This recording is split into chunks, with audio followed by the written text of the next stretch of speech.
Pretty Girl Club. Welcome back to the Privilege Stacking series. And today we're going to be talking about which beauty standard is the most difficult to meet. So, I've got a list of about 5 or 6 different types of beauty standards, but generally speaking, the most difficult one is going to be the fluid beauty standard because your internalized beauty standard is changing depending on multiple different factors. So, if you have a fluid beauty identity, like myself, I'm one of these people, it means that you actually are influenced by external circumstances. So, for example, you're influenced by the seasons of the year. So, like when it's summertime, I tend to want a lighter hair color because I'm being influenced by the season.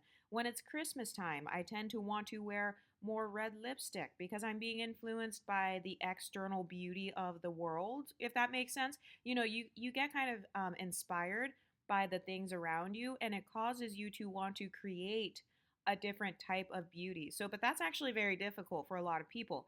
A lot of people don't have like the creative skills to kind of attain whatever kind of beauty they're going for. So that's why the fluid beauty identity actually is the most difficult. Another reason it's the most difficult is because it is the most expensive. If you have a fluid beauty identity, you're going to find yourself spending a little bit more on clothes or different hair extensions, different makeup, because you like to do a bunch of different makeup looks. You don't like to stick to the same signature makeup look. That's another reason why the fluid beauty standard is the most difficult. It's because you don't even meet your own internalized beauty standard. So, for example, if you think about the natural beauties or the women where, their natural beauty is their internalized beauty standard, they can just wake up and just spray their hair, or they just do a wash and go, and that's all they're going to do. They're going to have a wash and go for the whole year. So they know what hairstyle they're wearing next month. They know what hairstyle they're wearing this summer. It's going to be the same natural hairstyles. So kind of like the wash and go look. But if you have a fluid beauty identity, you're the type of person where you may see something on Pinterest and you want to try to recreate that look. You might see something on, I don't know, a fashion show, or something inspires you and you want to go and maybe purchase those products or something. So that's why I say that the fluid beauty identity actually is the most difficult. So, of course, I would choose the most difficult one. But another thing about the fluid beauty identity, these are the types of women where I would say when they get very extreme, these are the types of women who end up doing all these surgeries sometimes. It's not just the fluid beauty standard, it's also some of the other beauty standards as well. But I would just say as long as you're careful and as long as you know what your beauty boundaries are, then you should be fine. And by the way, when I use that term beauty boundaries, what I mean is you only have a certain level you're willing to go to attain beauty. So for example, one of my beauty boundaries is I'm not willing to get plastic surgery on my face. I'm not willing to change any of my facial features. I'm not willing to change any of my ethnic facial features because that just goes past my beauty boundary. I would be too scared of like messing up my face. Basically, anything about your beauty that starts to make you scared, that means that it's past your beauty boundary. So for some women, they don't want to get any plastic surgeries on their face, or they don't want to get a BBL. Like that also goes past my beauty boundaries. I personally wouldn't get a BBL. I don't shame women who do get a BBL, but I'm just too scared. And plus, with my butt or whatever, it's fine. Like so the way that I view beauty boundaries is these are the aspects of your beauty that may not be perfect, but you have just learned to kind of work with it or work around it, whatever it is. So it could be your weight. Like for some people, they're not willing to get liposuction. They don't want to pay for the VSG surgery. So they just have to work around their weight. That means that that is their beauty boundary. So you have to remember that for all of these different types of beauty standards that you are trying to manifest, just remember whatever your beauty boundaries are. And as long as you stay within your beauty boundaries, you're fine. So, like, even when I go get Botox and stuff like that, I never do more than a certain number of units of Botox because first of all, I look super young. And so if I do like these huge units of Botox, I'm too scared of my face like getting frozen, or I don't know, just like looking weird, or like I can't make the same facial expressions. So that's a part of my beauty boundaries. I do very minimal injections. Like for some women who get fillers, maybe they only get a certain number of units because they don't want to have the duck lips. So before you decide what beauty standard you want to meet, you have to sit down and take out your pretty girl journal and write down what your beauty boundaries are. So, what are the aspects of yourself that you are not willing to change? Those are your beauty boundaries. Like I'm not willing to change my actual face. I'm not willing to change like my butt shape, for example, like with the BBL. And part of it is because BBLs make your butt look bigger. My beauty standard is skinny, like very very skinny. So like literally having no butt at all. That's more so my standard. So, a BBL that would kind of go past my beauty boundary because my body standards are like extremely thin. Think of like a K-pop star. Don't try to come for me because it's my body. I can do whatever I want with it. But if you like having a big butt, how far are you willing to go to get that bigger butt? Are you just one of those girls who will do squats? Are you willing to drink, creatine and like 50 grams of protein per day so that you can maintain that physique? How far are you willing to go to meet your internalized beauty standard? That is what beauty boundaries are. Okay. And as long as you stick within your beauty boundaries, that prevents you from going past the limit and looking crazy and then getting depressed.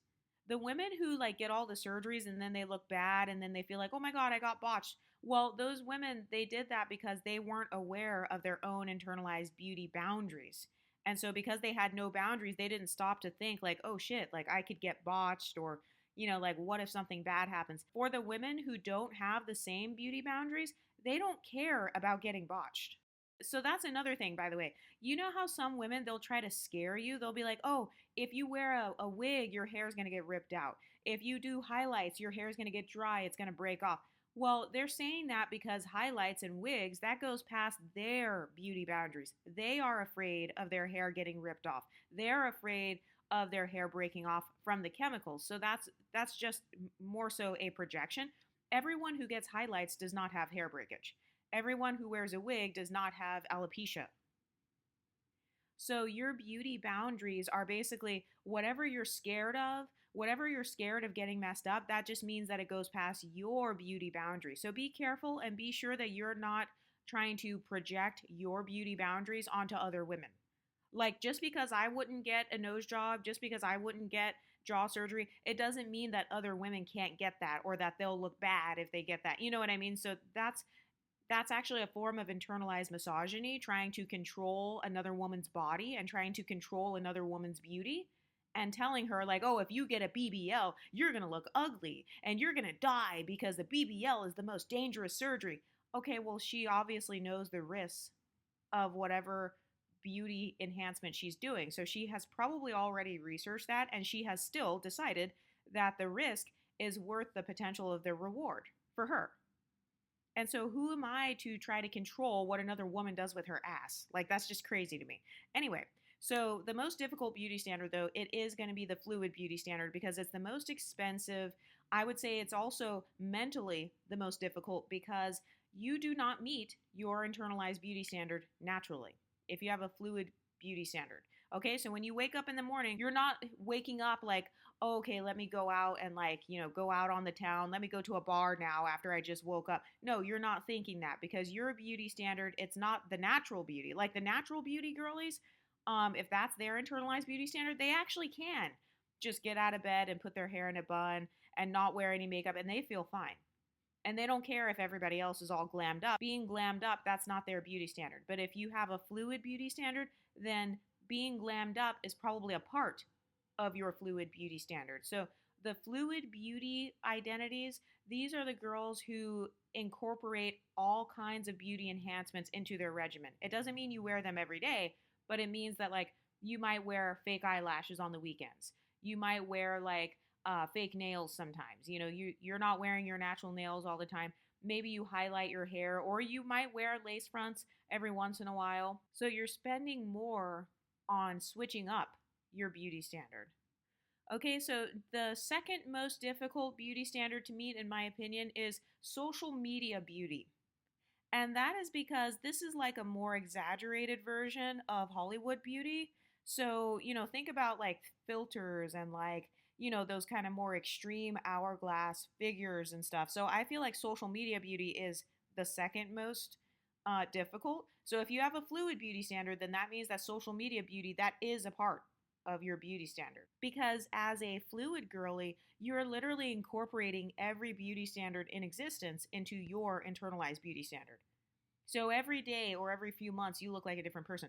But for the social media beauties, these women, they want to have more of that influencer look, if that makes sense. So think of like the veneers, the BBLs, the boob job, the super flat stomachs, the super snatched waist. Like these are the women who maybe they do waist training in their spare time. Maybe they do lots of squats and deadlifts. They want to look like a fitness influencer. There are all different kinds of influencers. So maybe they want to look like a fitness influencer. If she has natural hair, maybe she wants to look like a natural hair influencer. So having that super long, thick hair all the way down to her ass, not just like a basic shoulder length like what you would see in the office. No, no, no. She wants a more exaggerated, kind of a more standout beauty, if that makes sense. So that's why I say that social media beauty is probably the second most difficult because these women tend to spend more on self care.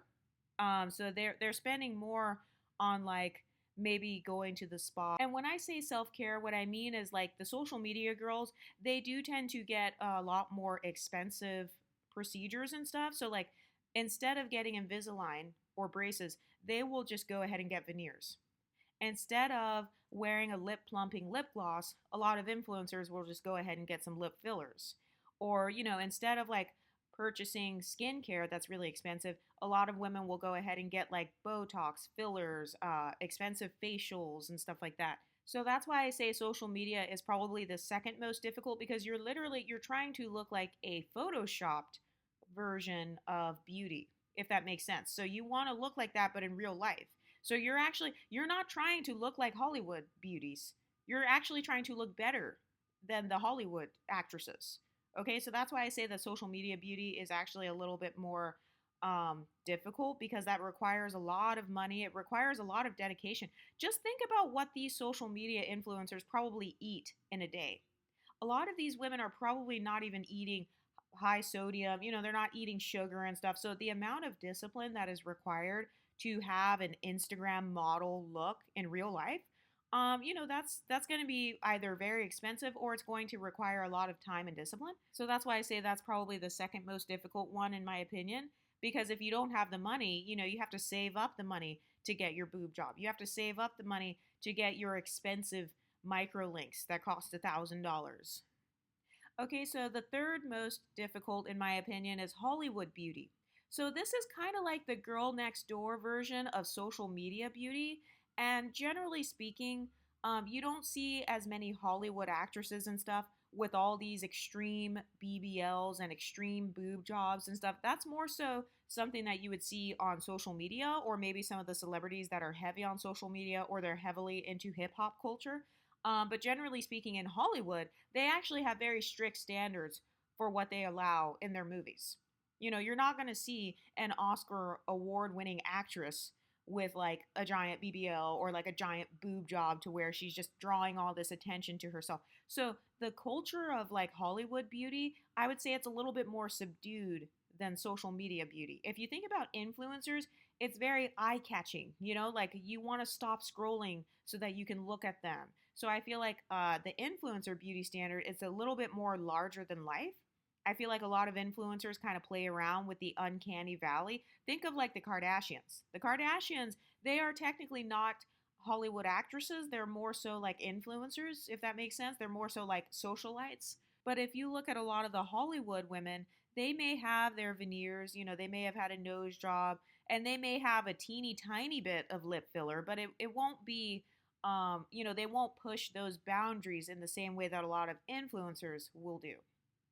So I would say that's why Hollywood beauty is a little bit easier to attain because it's basically just a more polished version of the girl next door. So like when they do their enhancements, it looks a little bit more natural than what you would see on Instagram. And by the way, Hollywood beauty means that you have a particular celebrity that is your beauty standard. Okay, so think of the most beautiful woman in the world. Who did you think of?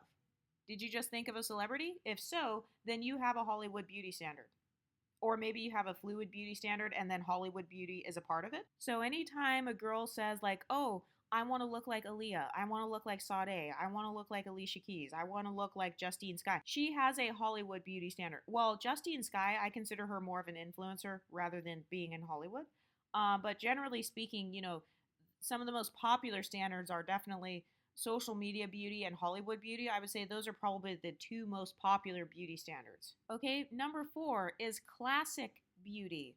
So this is like more of a timeless, elegant, professional look. So you almost look like a leveled up natural woman, but not quite as polished as Hollywood or social media influencers. Maybe not quite as polished as the fluid beauty girlies who are spending money on like changing up their hair and all that. So maybe you've only had one plastic surgery, or maybe you've only had braces or Invisalign instead of veneers, which is what they get in Hollywood. So maybe you have a nice body, but it's not surgically enhanced at all. So when I think of classic beauty, I'm thinking of soccer moms in the suburbs. I'm thinking of local news reporters. I'm thinking of local pageant queens. So you're definitely beautiful. You have definitely maxed out your natural beauty. And you only pay for enhancements that probably cost less than about $8,000 or maybe even less than 5,000. So maybe you got Invisalign, maybe you pay to get your hair done, but that's probably the most expensive thing you get. You probably get like maybe some Botox every couple of months, but you're not spending as much money as the Hollywood beauties, the social media beauties, and the fluid beauty girlies. Because you're more of a classic beauty. So think of the professional women. So maybe you keep your hair cut to a certain length. Maybe you keep layers in your hair. Maybe you just get highlights or you just dye the grays, and that's it. You don't necessarily keep up with beauty trends. You tend to stick to kind of the basics. So think of like neutral colors, like a classic button up shirt, classic slacks. You just look like a very polished, professional, elegant type of woman. You have a timeless beauty. That is more so your priority rather than being the most eye catching or the most beautiful or having the most followers. And, you're not so much into the glamorized version of beauty. You're not so much into the super enhanced version of beauty. You look a little bit more natural. So when I say that pageant queens meet classic beauty standards, I'm talking about just the local pageant queens. I'm not talking about Miss Universe. I'm not talking about Miss World. I'm just talking about maybe you did the local state fair pageant or something. You did some local high school pageants. So you have invested in maxing out your natural beauty to the best of your ability and you know how to flow in and out of professional spaces. That is more of that classic beauty. You look like someone's wife. You look like you could be a classy wife or a classy mother or something like that. You tend to dress maybe a little bit more modest because your beauty standard is not the Hollywood beauty standard. It's not that influencer beauty standard. Influencer beauty is very sexy. You know what I mean? Like they wear lots of like low cut tops or like cut out fashion Nova dresses and stuff. You're not going to see the classic beauty wearing stuff like this. She's going to be dressed a lot more polished. You might see her in some yoga pants. You might see her in a cute North Face or a cute little coat or something like that. She has more of a functional beauty. That's how I think of classic beauty. It's very functional. So you don't have large eyelashes on obstructing your vision. You don't have a long weave all the way down to your butt that gets caught in the seatbelt when you're driving your kids to soccer practice. No, you keep a very sensible functional type of beauty. So these women, you may tend to see them more so in flats rather than like these super high heels, these sexy, trendy, the YSL high heels. You're not going to see the classic beauties in clothing like that. Generally, you would see more of the Hollywood beauty, the social media beauty, or the fluid beauty girlies and like these YSL heels or like the invisible heel and all that stuff, or like the stripper heels. No, you're not going to see the classic beauty in that because her beauty is more timeless. A lot of trad wives actually embody a little bit more of that classic beauty, I've noticed, because a lot of them, maybe you'll see them with their natural hair length, kind of a shorter hair length. You're not going to see them with this long, huge princess hair. Number five is cultural beauty. So these are the girls who try to meet the beauty standard within their ethnicity. So cultural beauty is influenced by the media within your culture as well as the traditions and trends within your ethnic group. Okay, so a lot of the frustration that you saw from black women, it was because those black women were trying to meet the cultural beauty standard of blackness, which they found out was exoticals. The cultural beauty standard of blackness was actually multicultural beauty. But cultural beauties, they try to meet the beauty standard within their ethnicity. So a lot of their beauty standard, it's influenced by a combination of maybe the male gaze within their ethnicity, the media within their ethnicity. So like black music. If you try to meet black cultural beauty standards, you have been influenced by like black music. Think of the black music video vixens or like the black movies. Maybe you want to look like one of those girls from like Love Jones or like, the black movies and stuff like that. So this is usually based on the male gaze. It's based on like a trickle down combination of like social media, music, and Hollywood within that ethnicity.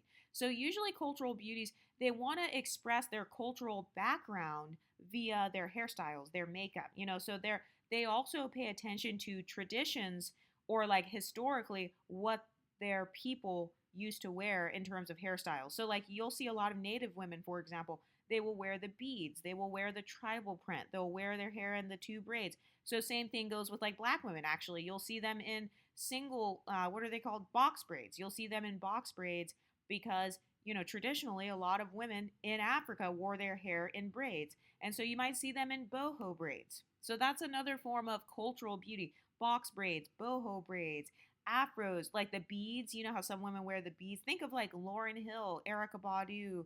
A lot of those women, they like to meet the cultural standard of beauty. So these are the women who you might see in like the African print clothing. They enjoy wearing stuff like that because it expresses beauty, but it's also intersectional with whatever their culture is. And by the way, if you are mixed race and you like to wear cultural clothing from your other cultures besides blackness, a part of why people will make fun of you is because they themselves can't do that, because it would be cultural appropriation if they wore a t-shirt that said Mexico, or you know what I mean? Like they feel like it would be cultural appropriation. So a lot of times they'll make fun of mixed people just purely out of jealousy. They're just jealous that that mixed person gets to have multiple different types of cultural beauty. And by the way, you actually don't even have to be a part of that culture to represent that cultural beauty. Us fluid beauty women, the women who have a fluid beauty standard like myself, we wear cultural clothing that has nothing to do with our culture all the time. And that's because we like to push the envelope. So, those black girls that you see where they will be wearing like a Chinese, those shirts where it's like a turtleneck thing. I don't know how to explain it. It looks like a kimono. So that is a cultural piece of clothing, technically. They wear the traditional clothing that has to do with their ethnic group. Like a lot of Ethiopian women, I've seen them in like these traditional hairstyles and like these dresses or tunics. I don't know how to describe their clothing. But yeah, all of those things are a part of the cultural beauty standard. Okay, so you'll see a lot of Afrocentric women, that's their beauty standard. If she's constantly wearing afros, beads, and by the way, these are the black women empowerment types of women a lot of times. That's why they shame you if you get a relaxer. They shame you if you wear highlights. They shame you if you straighten your hair. They shame you if you do anything outside of their cultural beauty standard because they themselves have an internalized Afrocentric beauty standard. So, and there's actually nothing wrong with it. There is no right or wrong way to be beautiful. But I'm just saying that's why some of them will shame you and they'll be like, why are you trying to wear your hair straight? Why are you trying to wear that weave? Why are you trying to wear those clip-ins? Well, it's because they themselves have more of an ethnocentric or Afrocentric standard of beauty, so they follow the cultural beauty, whereas maybe you are following social media beauty or Hollywood beauty, or you have a fluid beauty standard, meaning you like to switch it up. So maybe sometimes you're Afrocentric and then other times you're Eurocentric in your beauty. One of the flaws, in my opinion, of the cultural beauty girlies is that they don't allow other people to express their beauty in a different way. And to be honest, all of us, depending on what type of beauty you have, I do feel like all of us project onto each other. And so, in my opinion, a part of true feminism is giving other women the freedom to be beautiful in whatever way they want to, as opposed to trying to control another woman's body. Like, hey, you can't straighten your hair. You have to wear your hair natural. You're not allowed to wear extensions. You have to wear it in an afro. Like, no, that's just your cultural beauty standard that you're trying to impose upon someone else. Everybody doesn't want to look Afrocentric 24/7. Everybody doesn't want to look Eurocentric 24/7. Everyone does not want to look like a tribal Native American 24/7. But yeah, that's another one though. It's the cultural beauty standard. I would say that cultural beauty is definitely one of the easier ones, because cultural beauty relies a little bit more on your natural beauty. So you don't have to get veneers in order to look like an Afrocentric person. You know what I mean? You don't have to get veneers. You don't have to have giant lashes on. You don't have to have on a lace front to look Afrocentric. You literally can just not even wear any makeup at all just to show off your natural ethnic features. So that's why I think that cultural beauty is actually one of the easier forms of beauty to attain. But again, cultural beauty is still influenced by whoever the leaders are in that culture.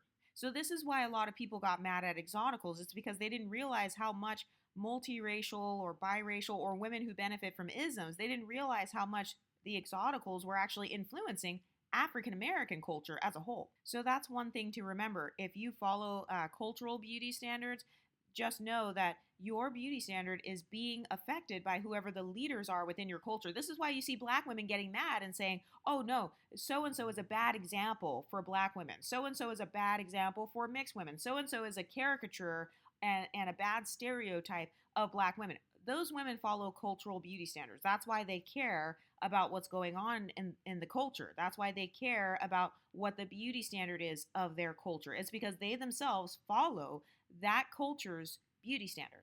So that's why they say things like, oh, you're being Eurocentric. They're mad that it's Eurocentric because Eurocentrism does not go with the Afrocentric cultural beauty standard.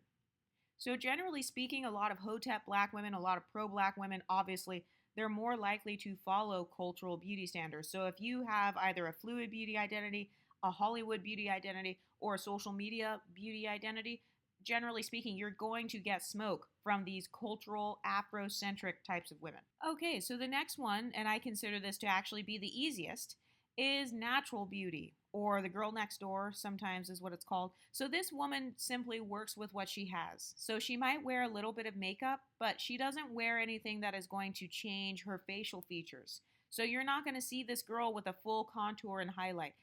Some of these women don't even wear foundation at all. They just wear like a tinted moisturizer. These are the natural hair girlies.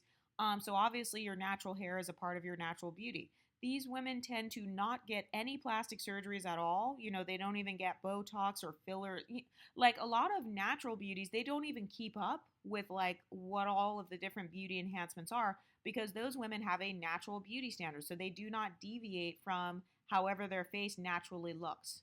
And by the way, all of these different types of beauty have different pros and cons. Okay. So the con of the fluid beauty standard, which is the one that I'm a part of, the con of that one is like, you're going to be spending more money on enhancements. In fact, you do tend to rely sometimes on different types of enhancements, whether it's fashion, whether it's hair extension, because you like to change up your beauty. So if I were to compare fluid beauty to natural beauty, I would say the con of natural beauty is you always look exactly the same. You're always looking the exact same way. Your face is obviously the same every single day because you're not really wearing a lot of dramatic makeup. You're not wearing dramatic eyelashes or dramatic eyeshadow. You're not wearing these dramatic, glamorous hairstyles. So the reason that some women choose to not do just the natural beauty standard is because they get tired, or at least in my case, I get tired of just wearing wash and go, wash and go, wash and go, wash and go, or like wearing my hair in a bun every other day, wearing my hair the same color all year round. So the natural beauties, they literally just keep it natural. So yes, they're going to look exactly the same when you see them in 20 years. Have you ever seen like one of your teachers or a high school classmate? You haven't seen her in 15 years, and then you go back and visit your hometown and you instantly recognize her face because she looks the exact same way that she did 15 years ago. That is a natural beauty. She relies on her natural beauty, so she never changed anything about herself. She has the same hair color that she did 15 years ago, her natural hair color, same natural hair texture. A lot of these women, they don't put chemicals in their hair, they don't dye their hair, they don't like if it goes gray, a lot of these women will allow their hair to go gray. And I will say, by the way, all of these beauty standards kind of exist on a spectrum. So when it comes to natural beauties, maybe their beauty boundary is like, okay, I won't let my hair go gray. Like I'll wear it natural, but I'm not going to let it go gray. So I am going to dye it black if it starts to go gray. So they might do some minor changes to their natural appearance, but you're not going to see the natural beauties spending thousands on veneers, for example. You might see them spending a lot of money on skincare. Natural beauties tend to spend more on skincare versus makeup because their skin, that's their natural beauty. It's literally just their skin. They want to take care of their skin more than they want to have slayed makeup. A lot of natural beauties, they don't really care that much about slaying their makeup. They a lot of natural beauties don't even wear smoky eyes, dramatic smoky eyes and stuff like that. So I would say that is kind of the spectrum of beauty standards, from most difficult being the fluid beauty standard to the easiest being the natural beauty standard. This is why a lot of women, they're trying to help other women become confident by telling those women to just embrace their natural beauty. It's because they understand that natural beauty is the easiest beauty standard to attain.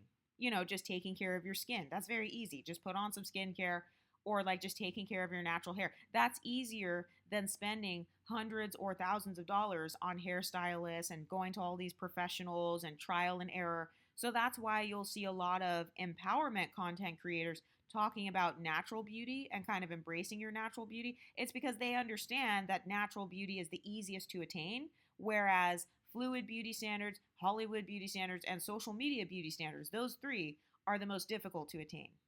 And so they're trying to help those women by telling them, like, hey, instead of constantly being frustrated, because if you don't have beauty endurance, you're going to have a lot of frustration. If you are like myself, if you have a fluid beauty identity, if you have a social media beauty standard or Hollywood beauty standard, you have to have so much persistence, so much endurance, so much discipline, and so much creativity to the point where, that could be exhausting. That could be exhausting for a local soccer mom with like three kids to have to keep up with all these different beauty trends and like, oh, let me dress like in this style. Oh, the schoolgirl style is in. Like this fashion trend is in. Let me try to get myself some outfits. No. So some beauty standards are literally unrealistic with your lifestyle, and that's okay. One is not better than the other. We don't practice hierarchy thinking in this community. So if I see anybody in my comments section like, oh, well, so and so types of beauty standards are not good and this other one's better, no, they will instantly be banned, because women have the right to be beautiful in whatever way suits their lifestyle. So if you want to be beautiful with your afro and no makeup on, then you can do that. And if you want to be beautiful with a face full of makeup and with a lace front, then you can do that. Who cares? As long as you're not racist against people who were born with those hair textures, I don't have a problem. But a lot of the women who tell you to just embrace your natural beauty and basically stop wearing makeup and stop wearing weaves, those women have a natural beauty standard. Okay, so different beauty standards are going to give you a different level of confidence. So you can just pick whichever one gives you the most confidence. If looking like a social media influencer gives you the most confidence, then do that one. If looking like a Hollywood actress, if that gives you the most confidence, do that one. If looking natural makes you feel the most confident, do that one. If looking like a different person every season makes you feel the most confident, that's like me, then do that one. Like I like my fluid beauty identity because I'm very festive. So I like switching up my hair for the holidays, like wearing a red lipstick around Christmas. And like, I don't know, I'm just very dorky in that way. Like wearing pink around Valentine's Day, or like going blonde in the summer. I'm very basic like that. So that makes me feel the most confident and happy because it gives me something to look forward to. I enjoy looking forward to the different seasons. Like right now, I'm doing fall makeup. So, like orange, I'm doing a lot of orange in my makeup and a lot of mustard colored eyeshadows and stuff like that. So, that kind of stuff makes me feel confident because I'm expressing makeup.